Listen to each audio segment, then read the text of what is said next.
الحمد لله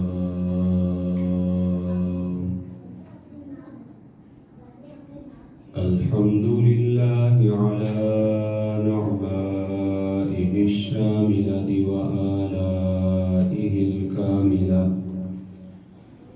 والصلاة والسلام على سيد الأنبياء وعلى آله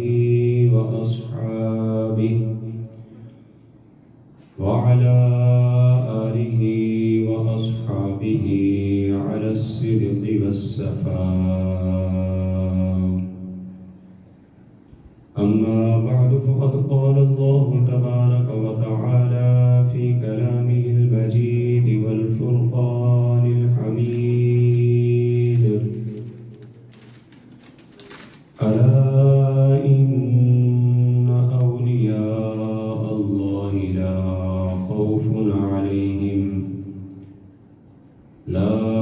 خوف عليهم ولا هم يحزنون.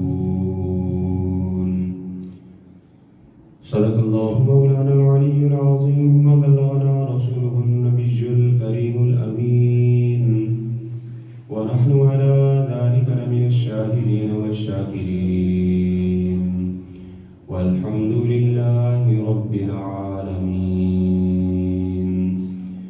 إن الله وملائكته يصلون على النبي يا أيها الذين آمنوا صلوا عليه وسلموا تسليما. مل کر تجھے پاک پڑھی: اللهم صل على سيدنا مولانا محمد وعلى آل سيدنا وأصحاب سيدنا ومولانا محمد وبارك وسلم وصل عليه. الصلاة والسلام عليك يا سيدي يا رسول الله، وعلى آلك وأصحابك يا سيدي يا حبيب الله. الصلاة والسلام عليك يا سيدي يا رحمة للعالمين، وعلى آلك وأصحابك يا خاتم النبيين. مولاي صل وسلم دائما أبدا على حبيبك خير الخلق كلهم يا صاحب الجمال ويا سيد البشر. من وجهك المنير لقد نذر القمر، لا يمكن الثناء كما كان حقه بعد الهدى بجد توئی قصہ مختصر. بندہ پروردگارم امت احمد نبی، دوست دار چار یارم تابع اولاد علی، مذہب حنفی دارم ملت حضرت خلیل، خاک پائے غوث اعظم زیر سایہ ہر بلی.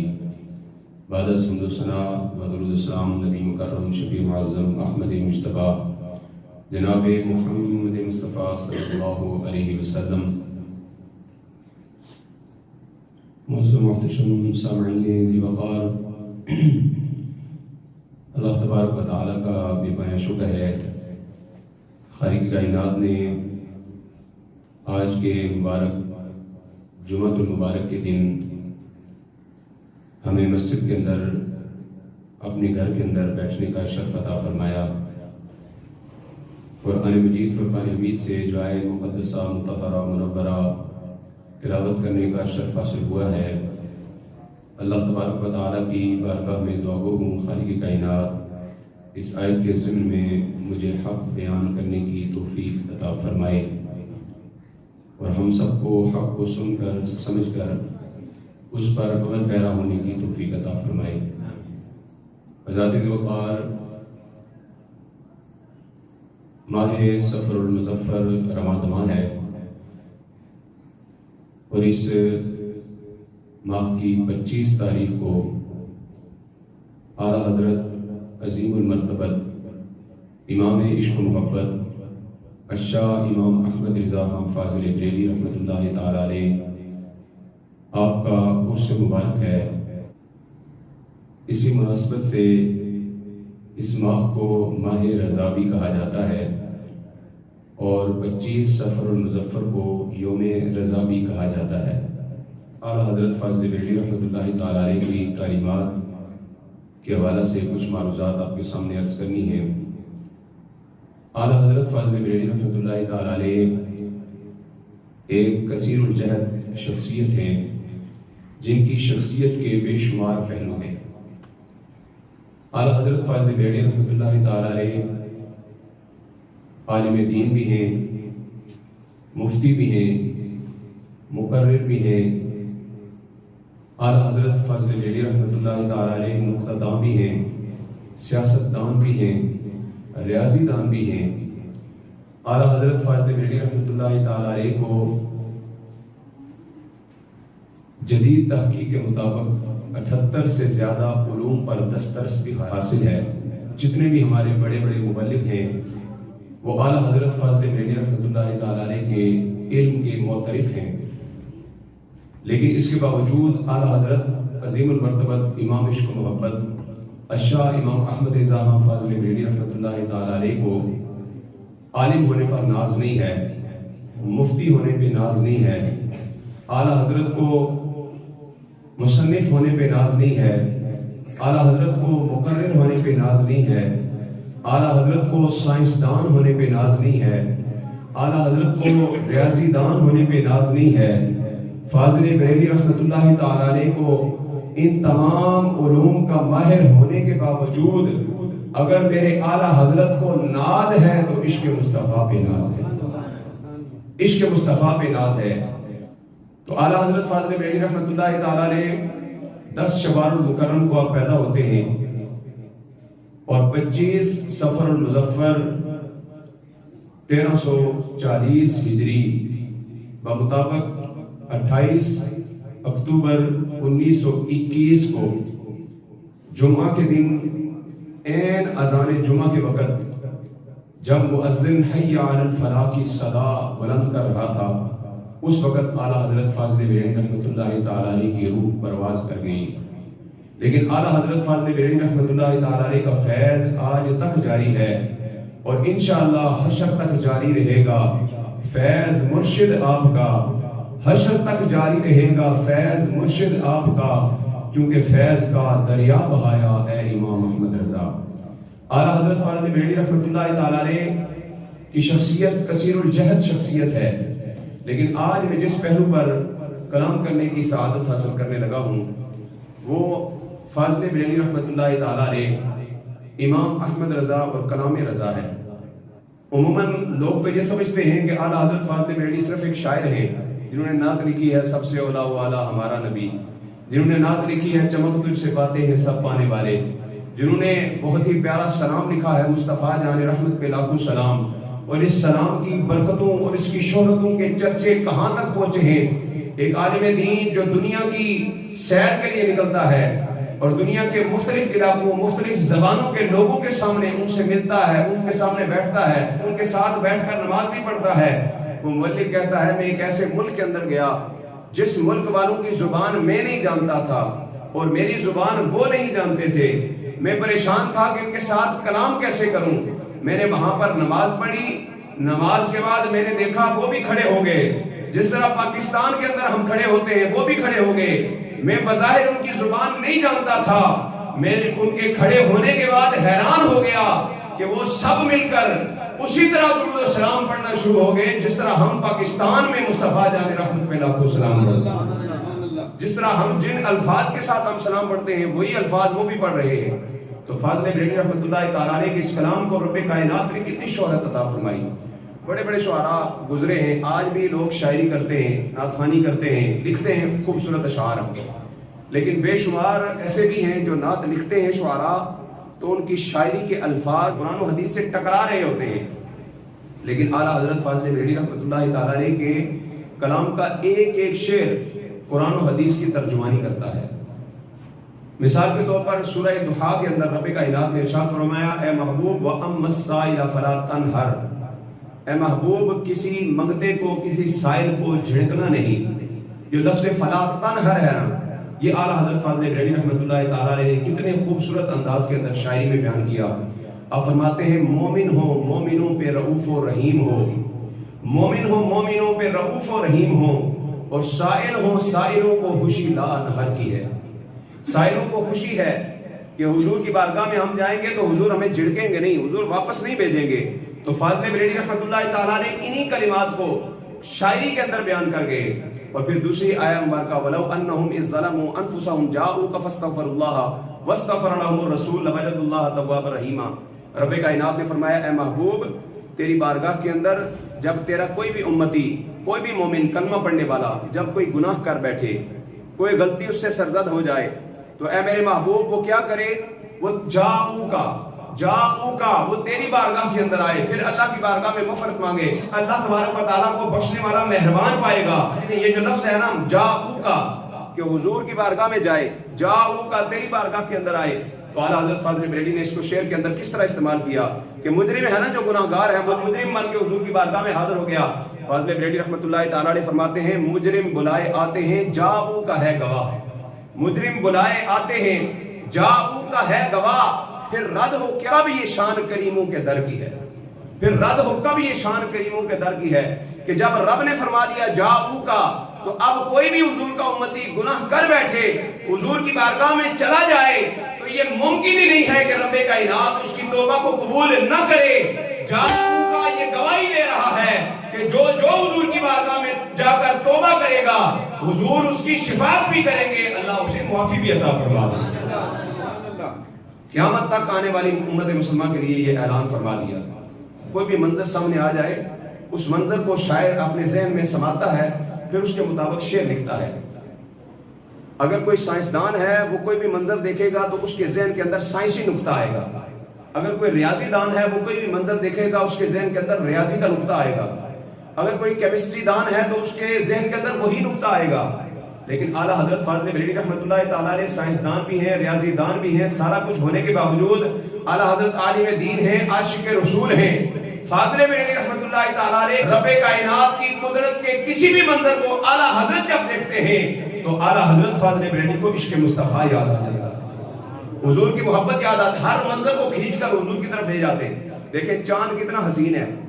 کوئی بھی بندہ شعر لکھتا ہے نا تو اپنے محبوب کی تشبیہ جو ہے وہ چاند کے ساتھ دیتا ہے.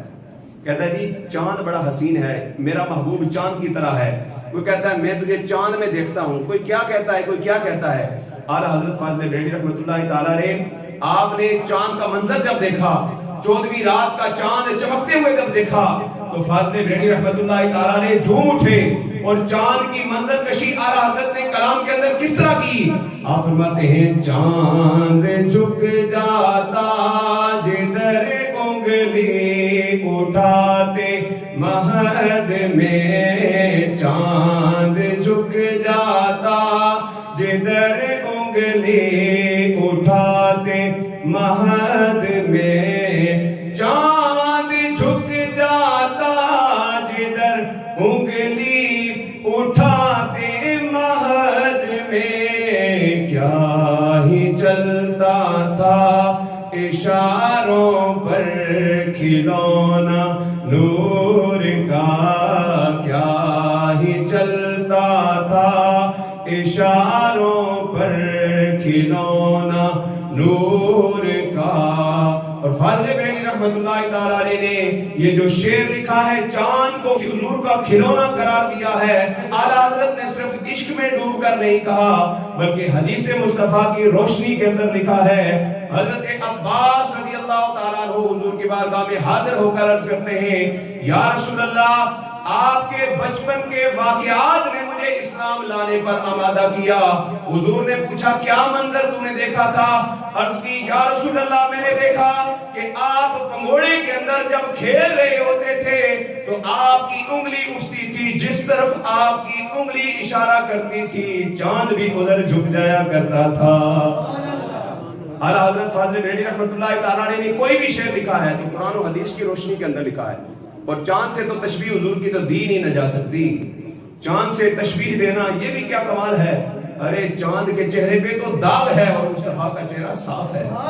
چاند سے تو تشبیہ دی نہیں جا سکتی مصطفیٰ کے چہرے کو. شاعر کہتا ہے قدموں میں جبیں کو رہنے دو، قدموں میں جبیں کو رہنے دو، چہرے کا تصور مشکل ہے، جب چاند سے بڑھ کر ایڑی ہے تو رخسار کا عالم کیا ہوگا. جب چاند سے بڑھ کر حضور کی ایڑی ہے، بڑھ کر ایڑی بھی حضور کی چاند سے بڑھ کر ہے تو پھر رخسار کا عالم کیا ہوگا. حضرت جابر بن سمرہ رضی اللہ تعالیٰ عنہ والی روایت آپ نے یقیناً سنی ہوگی. حضرت جابر بن سمرہ رضی اللہ تعالیٰ عنہ فرماتے ہیں میں نے دیکھا 14ویں رات کا چاند چمک رہا ہے، پوری آب و تاب کے ساتھ چمک رہا ہے۔ میں نے دیکھا حضور سرخ داری دار لباس پہنے ہوئے لیٹے ہوئے ہیں۔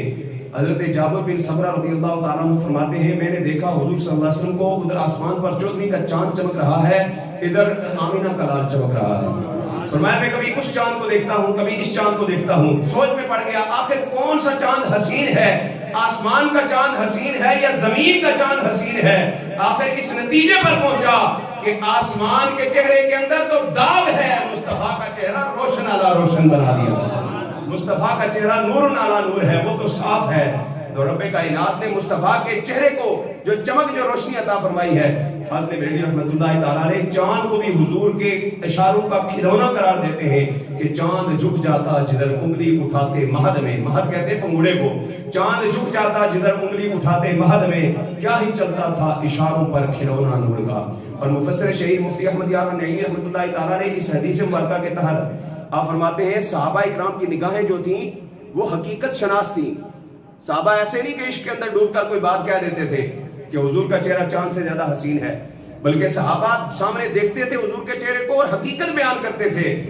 مفتی احمد یار نعیمی رحمۃ اللہ تعالیٰ علیہ فرماتے ہیں حقیقت یہ ہے کہ چاند صرف رات کو چمکتا ہے، چاند صرف رات کو چمکتا ہے، اور مصطفیٰ کا والضحیٰ کا مکھڑا دن رات چمکا کرتا ہے، دن رات چمکا کرتا ہے۔ اور پھر فرماتے ہیں چاند جو ہے پوری آب و تاب کے ساتھ صرف 3-4 دن چمکتا ہے، اور مصطفیٰ صلی اللہ علیہ وسلم کا چہرہ ہر دن ہر رات کو چمکا کرتا ہے۔ اور پھر مفسر شہید مفتی احمد یار نعیمی رحمۃ اللہ تعالیٰ نے فرماتے ہیں چاند صرف ابدان کو روشن کرتا ہے، جسم کے اوپر چاند کی روشنی پڑتی ہے نا، جسم کو روشن کرتا ہے، چاند ابدان کو روشن کرتا ہے، ظاہر کو روشن کرتا ہے، لیکن آقا دو عالم صلی اللہ علیہ وسلم کا چہرہ جو ہے وہ جسموں کو بھی روشن کرتا ہے، روحوں کو بھی روشن کر دیا۔ اور اعلیٰ حضرت فاضل بریلوی رحمۃ اللہ تعالیٰ علیہ نے جس منظر کو بھی دیکھا حضور کے ساتھ تشبیہ دی۔ ایک بہت مشہور شاعر تھے، اطہر ہاپوری ان کا نام تھا، روضہ رسول پر حاضر ہوئے تو شاعر منظر دیکھتا ہے تو منظر کشی بھی کرتا ہے۔ اس وقت روضہ رسول کے سامنے 2 کھجوروں کے درخت ہوا کرتے تھے، 2 کھجوروں کے درخت روضہ رسول کے بالکل سامنے تھے۔ اطہر ہاپوری انہوں نے جب یہ منظر دیکھا تو اس منظر کو انہوں نے اپنے انداز میں بیان کیا اور شعر لکھا کہ کب ہے درخت حضرت والا کے سامنے، مجنو کھڑے ہیں خیمہ لیلا کے سامنے۔ اس نے کہا یہ درخت ایسے کھڑے ہیں جیسے مجنو لیلا کے سامنے ہاتھ باندھ کر سر جھکائے کھڑے ہوتے ہیں۔ بڑے لوگوں نے داد دی کہ بڑا کمال شعر لکھا ہے، بڑی کمال بات کر دی ہے، بہت خوبصورت شعر لکھا ہے۔ فاضل بریلوی رحمۃ اللہ تعالیٰ علیہ کے سامنے جب وہ شعر پیش کیا گیا نا تو اعلیٰ حضرت فاضل بریلوی رحمۃ اللہ تعالیٰ علیہ برہم ہو گئے، جلال کے اندر آ گئے۔ آپ نے فرمایا تم نے رسول اللہ صلی اللہ علیہ وسلم کے روزے کو خیمہ لیلا کے ساتھ تشبیہ دی ہے، یہ تم نے کیا کیا، حضور کی بے ادبی کر دی۔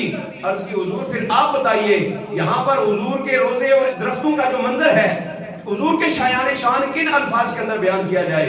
تو فاضل بریلوی رحمۃ اللہ تعالیٰ علیہ فرمانے لگے ان اشعار کو یوں لکھو، کب ہے درخت روزائے والا کے سامنے، کب ہے درخت روزائے والا کے سامنے، ارے قدسی کھڑے ہیں عرش معلیٰ کے سامنے۔ تشبیہ دینی ہے تو وہ 2 پتہ چلے کہ فرشتے ہاتھ باندھے روزہ رسول کے سامنے کھڑے ہیں، عرش معلیٰ کے سامنے کھڑے ہیں۔ تو ذات وقار اعلیٰ حضرت فاضل بریلوی رحمۃ اللہ تعالیٰ نے صرف اردو کے اندر شاعری نہیں کی، صرف اردو کے اندر نہیں بلکہ آپ نے عربی اور فارسی کے اندر بھی بے شمار اشعار لکھے ہیں۔ اور اعلیٰ حضرت فاضل بریلوی رحمۃ اللہ تعالیٰ نے ایک کلام کے اندر تو کمال کر دیا، کمال کر دیا اعلیٰ حضرت نے۔ ایک کلام کو حضور اعلیٰ حضرت نے 4 زبانوں کے اندر لکھا، ایک کلام ہے 4 زبانیں ہیں، ایسا نہیں کہ صرف الفاظ جو ہیں وہ مختلف زبانوں کے لکھ دیے اور معنی مفہوم کوئی نہیں، بلکہ معنی مفہوم بھی صحیح بن رہا ہے اور اشعار بھی ایسے ترتیب کے ساتھ لکھے کہ اگر بالفرض کسی کو سمجھ نہ بھی آئے بندہ سنتا ہے تو سن کے مچل جاتا ہے۔ فاضل بریلوی رحمۃ اللہ تعالیٰ نے کلام لکھا 4 زبانوں کے اندر، جس کے اندر عربی بھی ہے، فارسی بھی ہے، اردو بھی ہے، ہندی بھی ہے۔ ان 4 زبانوں کے اندر اعلیٰ حضرت فاضل بریلوی رحمۃ اللہ تعالیٰ نے کلام لکھ کر کمال کر دیا۔ دنیا شاعری کے تمام شعراء حیران ہو گئے کہ 4 زبانوں کے اندر ایک کلام، ایک زبان پر کلام لکھتے ہوئے لوگ پریشان ہو جاتے ہیں کہ لفظ کہاں سے لائیں، جملے کہاں سے لائیں۔ اور فاضل بریلوی نے 4 زبانوں کے اندر ایک کلام لکھا۔ ایک شعر میں پڑھتا ہوں، سن کر امید ہے آپ بھی جھوم جائیں گے۔ فاضل بریلوی رحمۃ اللہ تعالیٰ نے فرمایا لم یاتی نظیر کا فی نظر مثل تو نہ شد پیدا جانا لم یاتی نظیر کافی نظر مثل تو نہ شد پیدا جانا. فاضل بریلوی رحمۃ اللہ تعالیٰ علیہ فرماتے ہیں یا رسول اللہ آپ جیسا حسین و جمیل کوئی نہیں دیکھا. یا رسول اللہ کہاں سے کوئی حسین دیکھتا کہ آپ جیسا حسین تو رب نے کوئی پیدا ہی نہیں کیا ہے. لم یاتی نظیرک فی نظر مثل تو نہ شد پیدا جانا. جگ راج کو تاج تورے سر سو ہے مجھ کو نہ شہید و سرا جانا. سے ایک کلام چار زبانیں، الفاظ معنی بھی ایسے حسین کہ اگر اسی کلام کو میں لے کر بیٹھ جاؤں تو یقین کریں شام ہو سکتی ہے اس کے معنی و مفاہیم کھولنے کے اندر. اس ایک کلام کے وہ اعلیٰ حضرت فاضل بریلوی رحمۃ اللہ تعالیٰ علیہ جن کی شاعری کے معترف شاعر مشرق علامہ اقبال بھی ہے. علامہ اقبال رحمۃ اللہ تعالیٰ علیہ کے سامنے اعلیٰ حضرت فاضل بریلوی رحمۃ اللہ تعالیٰ علیہ کا ایک کلام پیش کیا گیا. ایک کلام اعلیٰ حضرت کا شاعر مشرق علامہ اقبال رحمۃ اللہ تعالیٰ علیہ کے سامنے آیا. پڑھا آپ نے، الفاظ کیا ہیں؟ کمال الفاظ ہیں. زہ عزت و اعتلاء محمد، زہ عزت و اعتلاء محمد کہ ہے عرش حق زیر پائے محمد. زہ عزت و اعتلاء محمد کہ ہے عرش حق زیر پائے محمد. اور خدا کی رضا چاہتے ہیں تو عالم، خدا کی رضا چاہتے ہیں تو عالم، اور خدا چاہتا ہے رضائے محمد. خدا چاہتا ہے رضائے محمد. یہ شعر علامہ اقبال نے پڑھے تو جھوم گئے، مچل گئے. تو علامہ اقبال کہنے لگے کہ اس کلام کے اندر میرے بھی 2 اشعار شامل کر دو. علامہ اقبال نے پھر اگلے اشعار علامہ اقبال نے لکھے جو کلام رضا کے اندر شامل ہیں. علامہ اقبال نے لکھا تعجب کی جا ہے کہ فردوس اعلیٰ جنت، تعجب کی جا ہے کہ فردوس اعلیٰ بنائے خدا اور بسائے محمد. تعجب کی جا ہے کہ فردوس اعلیٰ بنائے خدا اور بسائے محمد. ارے تماشا تو دیکھو کہ نعرے جہنم جلائے خدا اور بجھائے محمد. تماشا تو دیکھو کہ نعرے جہنم جلائے خدا اور بجھائے محمد. فاضل بریلوی رحمۃ اللہ تعالیٰ علیہ کے کلام جو بھی سنتا تھا جھوم جاتا تھا. اور اعلیٰ حضرت فاضل بریلوی رحمۃ اللہ تعالیٰ علیہ کے چھوٹے بھائی کا نام ہے حضرت امام حسن رضا بریلوی. یہ ایک جگہ پڑھتے تھے، بہت بڑا شاعر تھا داغ دلوی، اس کے پاس یہ پڑھنے کے لیے جاتے تھے. تو ایک مرتبہ ان کی ڈائری پر اعلیٰ حضرت کے کلام داغ دلوی کی نظر سے گزرے. تو داغ دلوی جب امام حسن رضا چھٹی جانے لگے نا تو کہا کہ ایسا کرنا کہ جب چھٹی ختم ہو واپس آتے ہوئے اپنے بھائی سے کہنا، اعلیٰ حضرت فاضل بریلوی سے امام احمد رضا سے کہنا کہ میرے لیے کوئی تازہ کلام لکھ کر بھیج دیں، کوئی تازہ کلام لکھ کر میرے لیے بھیج دیں. امام حسن رضا جب چھٹی گئے تو ظاہر ہے بچپن کا عالم تھا تو وہ بھول گئے، اپنی کھیل کود کے اندر خوشی کے اندر مصروف رہے. جس دن انہوں نے واپس دوبارہ چھٹیاں ختم ہوئی واپس جانا تھا اسٹیشن پر چھوڑنے کے لیے اعلیٰ حضرت فاضل بریلوی رحمۃ اللہ تعالیٰ علیہ ٹرین پر بٹھانے کے لیے آئے. ٹرین چلنے ہی والی تھی کہ امام حسن رضا کو یاد آ گیا کہ مجھے تو استاد محترم نے حکم دیا تھا کہ کوئی شعر تازہ کلام کوئی لکھوا کے لانا ہے. تو اب مجھے تو یاد ہی رہا، فوری طور پر کاغذ قلم نکالا، اعلیٰ حضرت فاضل بریلوی کے ہاتھ کے اندر تھمایا اور عرض کی حضور کوئی کلام لکھ دیجئے، میرے استاد محترم نے مجھے حکم دیا تھا کہ ان سے کوئی تازہ کلام لکھوا کے لانا. اب اعلیٰ حضرت فاضل بریلوی رحمۃ اللہ تعالیٰ علیہ کا علم دیکھیے کہ شاعر جب قلم لے کر بیٹھتا ہے کئی دن گزر جاتے ہیں ایک کلام کو لکھنے کے لیے. فاضل بریلوی رحمۃ اللہ تعالیٰ علیہ ٹرین چلنے والی ہے، کاغذ قلم لیتے ہیں، کاغذ پر قلم رکھتے ہیں تو کیا خوبصورت کلام لکھتے ہیں. آپ فرماتے ہیں ان کی مہک نے دل کے غنچے کھلا دیے ہیں، ان کی مہک نے دل کے غنچے کھلا دیے ہیں، جس راہ چل دیے ہیں کوچے بسا دیے ہیں. اور فرماتے ہیں میرے کریم سے گر قطرہ کسی نے مانگا، میرے کریم سے گر قطرہ کسی نے مانگا، دریا بہا دیے ہیں در بے بہا دیے ہیں. میرے کریم سے گر قطرہ کسی نے مانگا، دریا بہا دیے ہیں در بے بہا دیے ہیں. اور فاضل بریلوی رحمۃ اللہ تعالیٰ نے کمال کر دیا. آپ فرماتے ہیں اللہ کیا جہنم اب بھی نہ سرد ہوگا، اللہ کیا جہنم اب بھی نہ سرد ہوگا، رو رو کے مصطفیٰ نے دریا بہا دیے ہیں، رو رو کے مصطفیٰ نے دریا بہا دیے ہیں۔ اب چونکہ ٹرین چل رہی تھی، ابھی مقطع لکھنا تھا، چند اشعار لکھے، مزید اس کے اندر بے شمار اشعار ہیں، اشعار لکھے، ٹرین چل پڑی، چلتے چلتے مقطع رہ گیا۔ اعلیٰ حضرت فاضل بریلوی رحمۃ اللہ تعالیٰ علیہ نے امام حسن رضا کو پکڑا دیا کہ چلو مقطع پھر وقت ملا تو لکھ لیں گے۔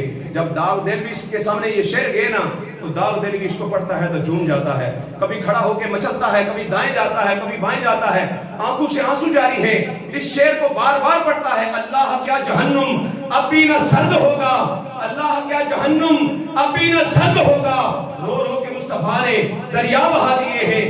داغ دہلوی مچل گیا اور کہنے لگا اعلیٰ حضرت فاضل بریلوی سے اس کا جو مقطع ہے وہ نہیں لکھنے ہوا وقت کی کمی کی وجہ سے۔ تو داغ دہلوی اس کا مقطع لکھتا ہے کہ ملک سخن کی شاہی تجھ کو رضا مسلم، ملک سخن کی شاہی تجھ کو رضا مسلم، جس سمت آ گئے ہو سکے بٹھا دیے، جس سمت آ گئے ہو سکے بٹھا دیے ہیں، جس سمت آ گئے ہو سکے بٹھا دیے ہیں۔ آپ فتاوی رضویہ لکھتے ہیں تو سکے بٹھا دیتے ہیں، عشق مصطفیٰ پہ بات کرتے ہیں تو سکے بٹھا دیتے ہیں۔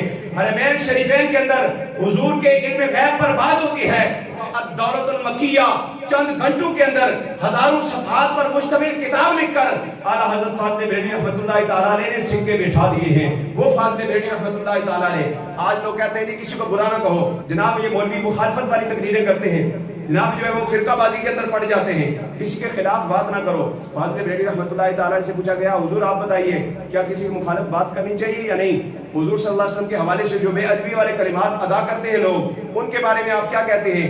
جو میلاد کے منکر ہیں ان کے بارے میں آپ کیا کہتے ہیں؟ جو کہتے ہیں یا رسول اللہ کا نعرہ نہ لگاؤ، رضا آپ بتائیے کہ ان کے بارے میں کیا کیا جائے، کیا خاموشی اختیار کی جائے یا کیا کیا جائے؟ تو فاضل بریلوی رحمۃ اللہ تعالیٰ نے اس پر بھی کلام لکھ دیا۔ آپ فرماتے ہیں دشمن احمد پہ شدت کیجئے، دشمن احمد پہ شدت کیجئے، ملحدوں کی کیا مربت کیجئے، اور ذکر ان کا چھیڑیے ہر بات میں، ذکر ان کا چھیڑیے ہر بات میں، چھیڑنا شیطان کی عادت کیجئے، اور مثل فارس زلزلے ہو نجد میں، مثل فارس زلزلے ہو نجد میں ذکر آیات ولادت کیجئے، اور غیظ میں جل جائیں بے دینوں کے دل، غیظ میں جل جائیں بے دینوں کے دل، یا رسول اللہ کی کثرت کیجئے، یا رسول اللہ کی کثرت کیجئے۔ ایک صدی سے اوپر عرصہ گزر گیا ہے، آج بھی فاضل بریلوی رحمۃ اللہ تعالیٰ علیہ کا کلام کہیں پر پڑھا جاتا ہے نا تو پوری محفل جھوم اٹھتی ہے۔ فاضل بریلوی رحمۃ اللہ تعالیٰ علیہ کو اللہ تبارک و تعالیٰ نے وہ عشق مصطفیٰ عطا فرمایا تھا۔ اللہ وقار اعلیٰ حضرت فاضل بریلوی رحمۃ اللہ تعالیٰ علیہ صرف شاعر نہیں ہیں بلکہ وہ اس سابقہ صدی اور اس صدی کے مجدد ہیں، جن کے بارے میں رسول اللہ صلی اللہ علیہ وسلم کی حدیث مبارکہ ہے، میرے آقا نے فرمایا اللہ تبارک و تعالیٰ ہر صدی کے کنارے پر ایک مجدد بھیجے گا جو دین کے اوپر وقت کے گزرنے کے ساتھ گرد و غبار پڑ جائے گی، جو لوگ نئی نئی بدعتیں لے کر آ جائیں گے، وہ مجدد آ کر اس کی تجدید کرے گا، وہ گرد و غبار ہٹا کر لوگوں کو دین کی حقانیت سمجھا دے گا، دین ان کے سامنے کھول کر واضح کر کے رکھ دے گا۔ ہر صدی کے اندر مجدد گزرے ہیں، اور ہماری سابقہ صدی میں اعلیٰ حضرت عظیم المرتبہ امام عشق و محبت الشاہ امام احمد رضا فاضل بریلوی رحمۃ اللہ تعالیٰ علیہ مجدد گزرے ہیں، جن کی تعلیمات کے اوپر آج تمام اہل سنت و جماعت عمل پیرا ہے۔ اور یاد رکھیں یہ جو لفظ بریلوی بولا جاتا ہے نا، یہ اعلیٰ حضرت کی نسبت سے بولا جاتا ہے، اور بعض لوگ کہتے ہیں کہ بریلوی تو اعلیٰ حضرت کے زمانے سے پیدا ہوئے ہیں، یہ تو پہلے نہیں تھے۔ تو یاد رکھیں کہ ہم بریلوی حضور اعلیٰ حضرت کی نسبت سے لکھتے ہیں، ورنہ بریلوی نہیں، ہم تو سنی ہیں۔ حضور کی حدیث مبارکہ کی روشنی کے اندر جو تو 1400 سال سے حق کی جماعت چلی آ رہی ہے وہ اہل السنہ ہے، جس کے بارے میں حضور نے اشارہ فرمایا تھا جو میری اور میرے صحابہ کی رستے پر ہوگا، میرے اور میرے صحابہ کی سنت پر ہوگا، وہ حق پر ہوگا۔ تو بریلوی جو ہم لکھتے ہیں یہ اعلیٰ حضرت کی نسبت سے لکھتے ہیں، جیسے دعوت اسلامی والے اتاری اپنے ساتھ الیاس اتاری صاحب کی نسبت سے لکھتے ہیں، تو اسی طرح یہ لفظ بریلوی لکھا جاتا ہے۔ بہرحال حضرات وقار اللہ تبارک و تعالیٰ کی بارگاہ میں دعا ہے خالق کائنات اعلیٰ حضرت فاضل بریلوی رحمۃ اللہ تعالیٰ علیہ کے کلام کو سن کر سمجھ کر عمل کرنے کی ہمیں توفیق عطا فرمائے، اور ان کی تعلیمات پر ہمیں کاربند رہنے کی توفیق عطا فرمائے، اور انہی کی طرح اللہ تبارک و تعالیٰ ہمیں بھی جذبہ عشق مصطفیٰ عطا فرمائے، زندگی اسلام پر اور موت ایمان پر عطا فرمائے۔ وما علینا الا البلاغ۔